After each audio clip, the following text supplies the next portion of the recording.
Hello guys, I hope you all are doing good. I am Vishali Kikan and we are discussing the VLSI technology. In that we are discussing the photolithography process. In the previous video we have already seen some basic steps in the photolithography process.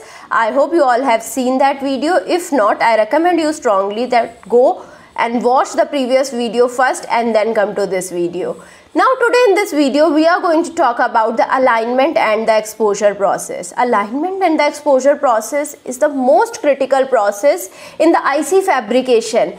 Why? Because it requires a very expensive equipment. It determines the minimum feature size also. So the how small my transistor is, how small my MOSFET is, it is determined by this alignment and exposure process. So this is how this process is really critical. Okay, so it is, I can say it is most critical process for IC fabrication. It is the most expensive process also because it requires the most expensive tool, that is stepper, in the IC fabrication. It is the most challenging technology also. Let's see how it is the most challenging technology. In the next slides I am going to show you how it is the most challenging technology.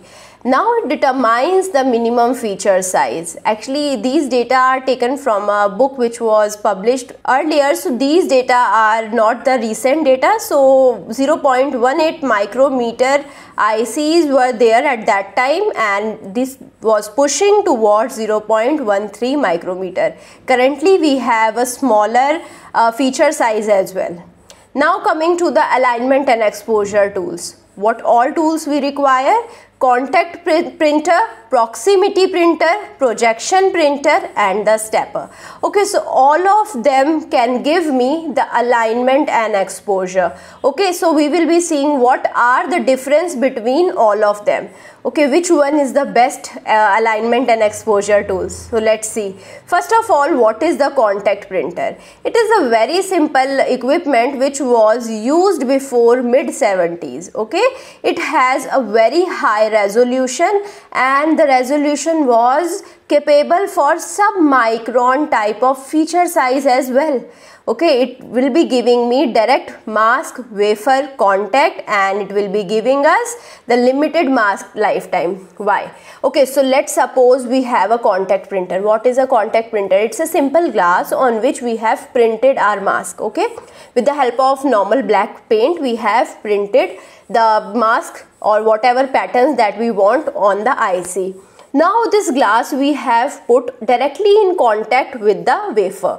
So what happens? This glass is when directly in contact with this wafer, when the alignment and exposure process will be there, the resolution will be high because it is directly in contact. Okay, there will be no resolution problem. But because it is going on the surface of each and every wafer, there will be the wear and tear process, and due to which this glass will be having wear and tear and this glass will be not able to used again and again throughout this process. After like 10 to 15 repetitive uses, it goes away. So we have to change again this mask, and masking is a difficult process. We have to make the patterns very precisely, and this is the reason the contact printer is having the limited mask lifetime and it is having the higher cost because I have to again and again make the mask. It is giving me higher time for the IC manufacturing process also because time consuming process it is. Okay, we have to make the patterns. It is a time consuming process. Okay, there will be some particles on the mask. If I am putting the glass directly in contact with the wafer, the contaminant particle which were present on this glass surface, they were coming on the wafer surface. So now this glass is providing some contaminant particles on the wafer. This is again a very difficult phenomena to control. So now we have to control this contaminant particles also. So now I hope you understood the advantages and disadvantages of the contact printer. So you can see here, this is my wafer and over the wafer I have this mask placed in contact with the wafer. Now I am providing the light source. The light source must be uniform. For that I am using the convex lens, so that here I will be getting the uniform light. Okay, over this black region or under this black region I won't be getting any light. It is stopping the light to pass through this black painted region, and whenever this black paint is not there, light will pass through. So this is just a simple glass. Okay, so this photoresist will be changing its composition only at the places where this black component is not there. So I hope now you understood the contact printer. Okay, so this is how our glass is placed on the photoresist. So this is my N-type silicon layer, this is the photoresist layer, and this is how my glass is placed here. Okay, now I am sending the UV light. Okay, so this is how our contact printing will be looking like. Now coming to the proximity printer. As the name suggests, the proximity printer is placed near the wafer surface but not in the direct contact of the wafer surface. It is nearly around 10 micrometer from the wafer surface, and we don't have any direct contact here. So when we don't have any direct contact, there will be no wear and tear of the mask, and we will be having longer mask lifetime. So resolution is greater than 3 micrometer. We don't have a very high resolution in this case because my mask is upside the wafer. There will be some gap in between the mask and the wafer, so resolution will obviously it will decrease. Now here this is my proximity printer. You can see here we have this wafer. On the wafer we have the photoresist layer. In between the wafer and mask, you can see here we have 10 micrometer distance. So this is the mask and this is the light source. It is providing me the lights. Okay, so these lights are uniform in nature and these are coming through this proximity printer. As this proximity printer is upside the wafer, the resolution will be minimized because there is a gap between the mask and the photoresist, and light can diffuse also. Okay, and this is the reason it can be affecting the photoresist which is present beneath this black mask also. Okay, so I hope now you understood it. So here you can see this is my N-type of silicon layer. This is my photoresist layer. Okay, this will be my silicon dioxide layer. Okay, on it we have a 10 micrometer gap, and in between the 10 micrometer gap we don't have anything, and above the 10 micrometer we have the proximity printer. So this is how we have the masks. The black mask represents only the black paint, and now here we have the UV lights coming inside and it is changing the composition of this photoresist inside. Okay, it will be making some bond or it will be making it more soluble depending upon the type of the photoresist. I hope now you understood what is the proximity printer. Now coming to the projection printer. Because there was a resolution problem in the proximity printer, although the wear and tear was reduced, but also the resolution problem is a big problem that we have to tackle. So we have one more printer, that is the projection printer. Okay, it acts like a projector. You all must have seen a projector. Okay, projector is placed at a different location and it is sending its light on this wafer. Okay, so when the projection of the light are coming through this printer, it will be giving its light on the wafer. So now here at the projector we have the various masks. According to the mask present here, the light will come from here to this printer, and this printer will be sending the masked light on this wafer. So now here I have mask made on the wafer with the help of this projector type of printer. I hope now you understood it. So it works like an overhead projector. It takes the light, it reflects the mask light. Okay, so mask to wafer ratio is 1:1 over here, and resolution is improved. You can see it is about 1 micrometer, and you can see here it was greater than 3 micrometer in the proximity printer.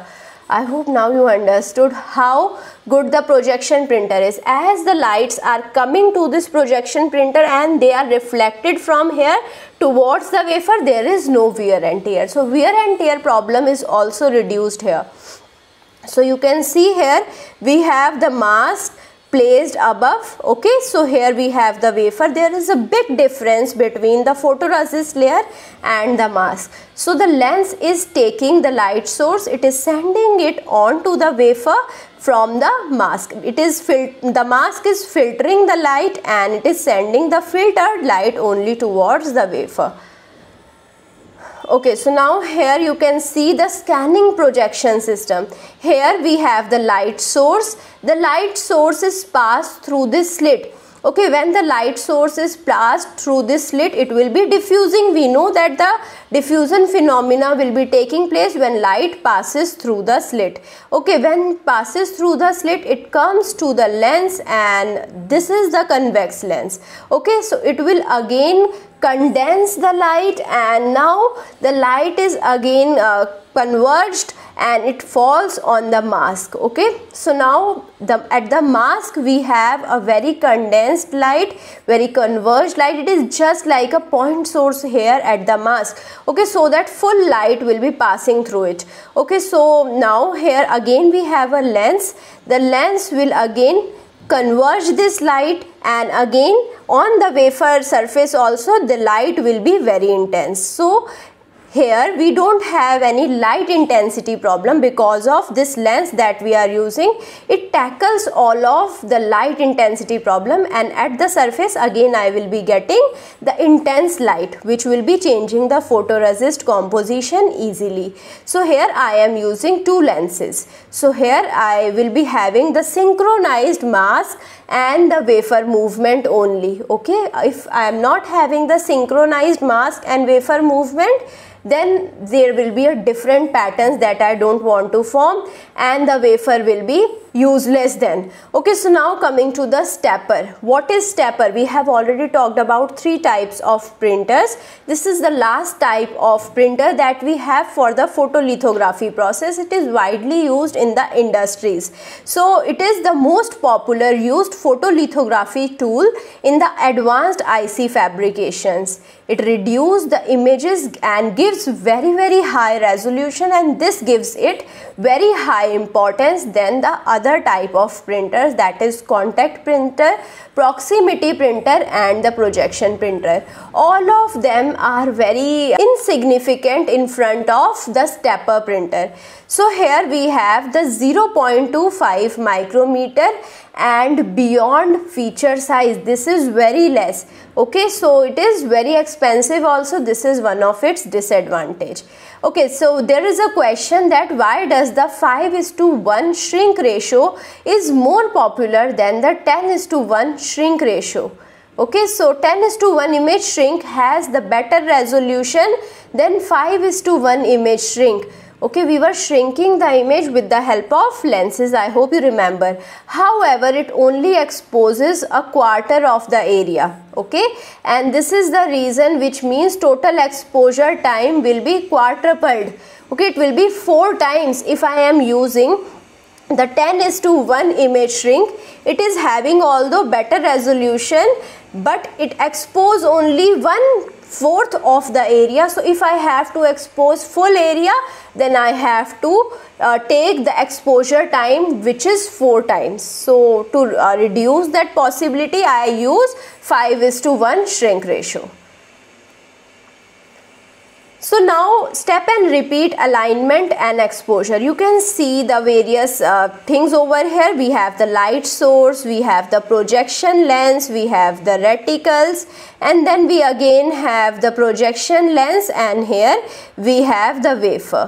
Okay, so here you can see we have the alignment and the exposure tools. So these are all of the tools that are used here. If you have still some unclarity here, you can refer the books also, or you can put the doubt in the comment now. So now what happens here? Here we have the wafer stage over which we have placed the wafer. Okay, so here you can see we have the light source, we have the reference mask over here, we have the alignment laser over here, we have this reticle stage. Okay, so from this lens our light will be passing and it will be going to the reticle stage, and here we have the projection lens. It will be projecting all of the lights over this wafer. Okay, so you can see here we have high intensity of light on the wafer. So here we are using one interferometer laser as well. So it is giving its light to this projection lasers. These projection lasers are taking the lights, and again these lights will be passing through the lens and giving me intense light on this wafer, so that the reaction time will be reduced and the photolithography process will become faster. As I told you, this process is a slower process.